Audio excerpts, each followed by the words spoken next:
امرو اور نیلا موتی۔ جنگل میں دوڑتے قدموں کی آوازیں سن کر امرو بے اختیار چونک پڑا۔ قدموں کی آوازیں بے حد بھاری تھیں، جو کسی انسان کی نہیں ہو سکتی تھیں۔ امرو اس وقت شالام کے ایک جنگل میں موجود تھا۔ وہ ملک تارام اپنے ایک نجی کام کے سلسلے میں گیا تھا اور اپنا کام ختم ہونے پر واپس بصرہ جا رہا تھا۔ 2 دن اور 3 راتوں کی مسافت کی وجہ سے وہ راستے میں آرام بھی کرتا تھا۔ راستے میں آنے والے اس جنگل کو عبور کرتے ہوئے وہ چونکہ خاصا تھک گیا تھا، اس لیے اس نے اس جنگل میں کچھ دیر آرام کرنے کا سوچا تھا۔ چنانچہ اس نے گھوڑا روکا اور جنگل میں ایک صاف ستھری جگہ دیکھ کر اس طرف آ گیا۔ ایک درخت کے نیچے نرم نرم گھاس موجود تھی۔ امرو نے وہاں بیٹھ کر زنبیل سے خشک میوے نکال کر کھائے اور چھاگل سے پانی پی کر آرام کرنے کے لیے وہیں لیٹ گیا۔ اس نے اپنا ایک ہاتھ سر کے نیچے رکھا ہوا تھا اور دوسرے ہاتھ سے آنکھوں کو ڈھانپ لیا تھا۔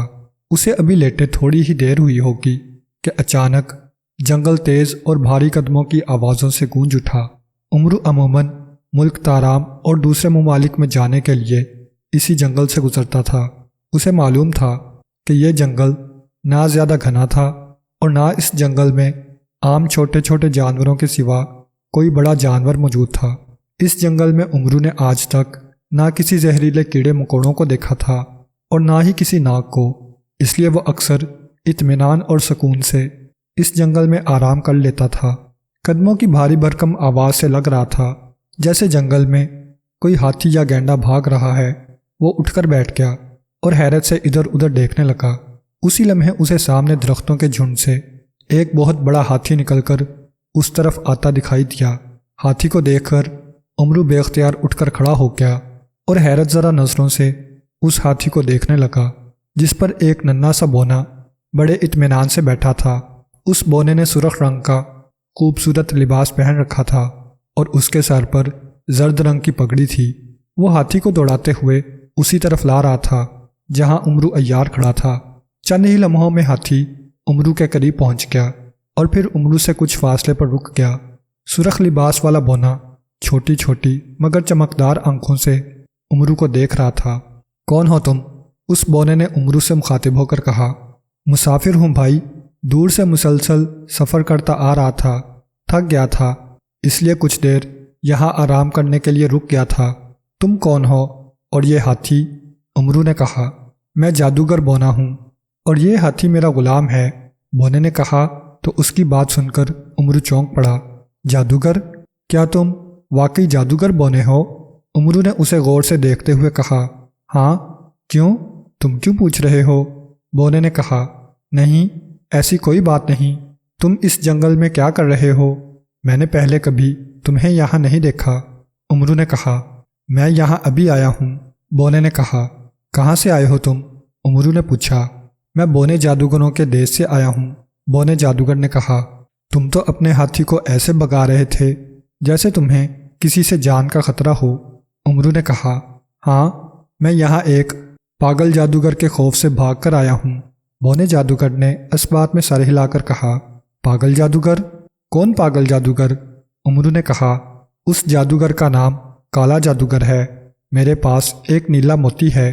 کالا جادوگر مجھ سے وہ موتی حاصل کرنا چاہتا ہے۔ وہ چونکہ مجھ سے بڑا اور زیادہ طاقتور جادوگر ہے، اس لیے میں اس کا مقابلہ نہیں کر سکتا تھا، لہٰذا وہاں سے بھاگ کھڑا ہوا اور یہاں آ گیا ہوں۔ بونے جادوگر نے کہا، کیوں؟ اس نیلے موتی میں ایسی کیا خاصیت ہے جسے حاصل کرنے کے لیے کالا جادوگر تمہاری جان کا دشمن ہو رہا ہے؟ امرو نے کہا، ایک تو وہ دنیا کا نایاب ترین موتی ہے، اس میں سے نیلے رنگ کی روشنی پھوٹتی ہے، جہاں تک اس کی نیلی روشنی جاتی ہے وہاں ہر طرف خوشبو ہی خوشبو بکھر جاتی ہے۔ اور دوسرے اس موتی کی خاصیت یہ ہے کہ اگر اس موتی کو پانی میں رکھ کر جو خواہش کی جائے وہ پوری ہو جاتی ہے۔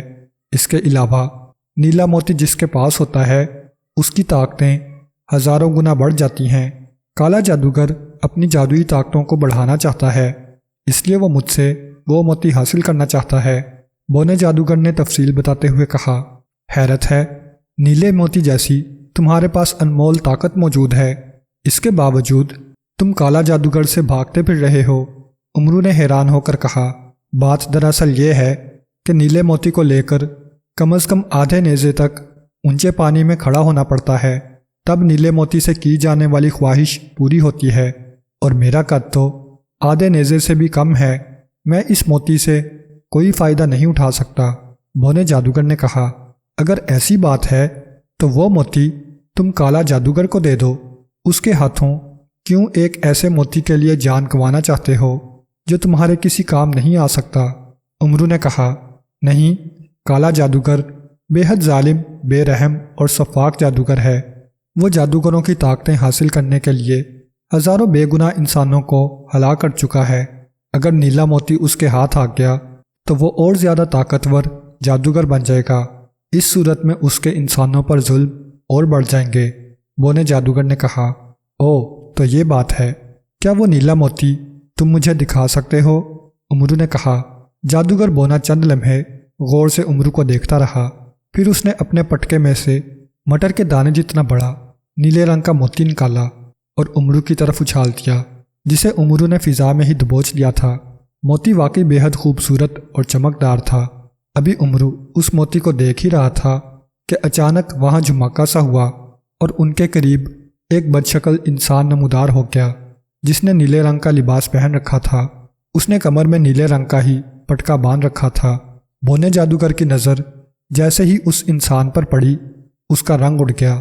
کالا جادوگر آ گیا، بھاگو، جلدی بھاگو یہاں سے، بونے جادوگر نے چیختے ہوئے کہا۔ اسی لمحے ہاتھی بھڑکا اور اس نے مڑ کر تیزی سے ایک طرف دوڑ لگا دی۔ ارے رکو، کہاں جا رہے ہو؟ امرو نے چیخ کر کہا، لیکن اتنی دیر میں ہاتھی بونے کو لے کر درختوں کے جھنڈ میں گھس کر غائب ہو گیا۔ یہ موتی مجھے دے دو، نمودار ہونے والے انسان نے امرو عیار سے مخاطب ہو کر کہا، جو کالا جادوگر تھا۔ نہیں، یہ موتی میں تمہیں نہیں دوں گا کالا جادوگر، اپنی جان کی خیریت چاہتے ہو تو بھاگ جاؤ یہاں سے۔ امرو نے موتی پٹکے میں رکھتے ہوئے کہا، اچھا تو تم مجھے دھمکی دے رہے ہو کالا جادوگر کو، اب دیکھو میں تمہارا کیا حشر کرتا ہوں، کالا جادوگر نے کہا۔ اس نے اچانک ہاتھ اٹھا کر امرو عیار کی طرف جھٹکا۔ امرو کو ایک زوردار جھٹکا لگا اور وہ اپنی جگہ سے اچھلا اور اڑتا ہوا دور جا گرا۔ اس کے پاس اس وقت نہ اس کی زنبیل تھی اور نہ اس کے ہاتھ میں طلسم شکن انگوٹھی تھی۔ کالا جادوگر نے جادو کے زور سے اسے دور اچھال پھینکا تھا۔ امرو دور گرا تو اس کے منہ سے بے اختیار چیخ نکل گئی۔ وہ اٹھا، مگر اسی لمحے کالا جادوگر نے ایک بار پھر اس کی طرف ہاتھ جھٹکا تو امرو ایک بار پھر اچھلا اور اس بار درختوں کے اوپر سے اڑتا ہوا درختوں کی دوسری طرف ایک جھیل میں جا گرا۔ اس بار جھیل میں گرنے کی وجہ سے اسے چوٹ نہ لگی تھی۔ وہ تیزی سے سیدھا ہوا، مگر اس کے پیر جھیل میں موجود کیچڑ میں پھنس گئے۔ امرو ناف تک پانی میں کھڑا تھا۔ ارے یہ کیا، میں پھنس گیا ہوں، اب میں اس جھیل سے کیسے نکلوں گا؟ کالا جادوگر تو یہاں آ کر مجھے ہلاک کر دے گا۔ امرو نے بوکھلا کر کہا، گھبراؤ نہیں، میں تمہاری مدد کے لیے آ گیا ہوں، اس جھیل سے نکلو اور یہاں سے بھاگ جاؤ۔ اچانک امرو کو جادوگر بونے کی آواز سنائی تھی۔ اس نے چونک کر دیکھا، جھیل کی دوسری طرف وہی ہاتھی موجود تھا جس پر جادوگر بونا سوار تھا۔ ہاتھی کے ایک دانت پر موٹی سی رسی بندھی ہوئی تھی۔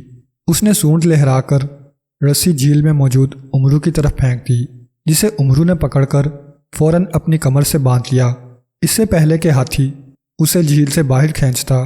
اچانک امرو نے ایک درخت کے پیچھے کالا جادوگر کو دیکھا، جو ایک خون آلود خنجر ہاتھ میں لیے اسے گھور رہا تھا۔ امرو نے فوراً پٹکے سے نیلا موتی نکالا اور اسے بائیں ہاتھ میں پکڑ کر پانی میں ڈبو دیا۔ نیلے موتی، کالا جادوگر کو جلا کر ہلاک کر دو، امرو نے چیختے ہوئے کہا۔ اس کے منہ سے یہ الفاظ نکلے ہی تھے کہ اچانک کالا جادوگر کے جسم میں آگ لگ گئی۔ کالا جادوگر آگ کا شعلہ بنا، بری طرح سے چیخنے اور ناچنے لگا اور پھر چند ہی لمحوں میں جل کر ہلاک ہو گیا۔ بونا جادوگر بھی کالا جادوگر کو دیکھ کر گھبرا گیا تھا، مگر جب اس نے کالا جادوگر کو جل کر ہلاک ہوتے دیکھا تو وہ خوش ہو گیا۔ ہاتھی نے امرو کو کھینچ کر جھیل سے باہر نکال لیا۔ امرو پر اس نیلے موتی کی حقیقت ظاہر ہو گئی تھی۔ وہ چاہتا تھا کہ نیلا موتی اسے مل جائے تو وہ اس سے دنیا بھر کے خزانے حاصل کر سکتا ہے۔ جادوگر بونے نے خود ہی کالا جادوگر کی ہلاکت کی خوشی میں نیلا موتی امرو کو انعام میں دے دیا، جسے پا کر امرو خوش تھا، بے حد خوش۔